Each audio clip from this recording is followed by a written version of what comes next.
Let's unbox YSL YEDP.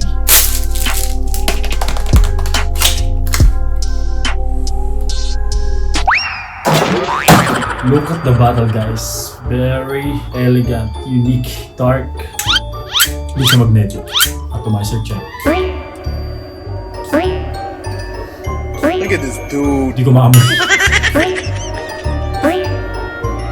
Wow.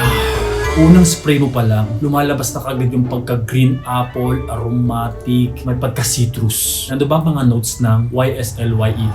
Top notes, apple, bergamot, and ginger. Middle notes, juniper berries, at geranium. Base note, amberwood, tonka beans, and cedar. Ang longevity nito, guys, umaabot sa akin ng 6 to 8 hours. Projection, hindi siya ganun kalakas mag-project. Pero kapag in-spray mo o ginamit ng ibang tao, malalaman mo na YSL YEDP siya. Dahil sa pagka-green apple, guys, actually, ang dami nagsasabi na may pagka-Irish na sabon. Kung ikaw yung tipo ng tao na naghahanap ng pang-everyday bagay na bagay sa ito, si YSL YEDP. Dahil sa pagka-fresh at amoy malinis ka lang.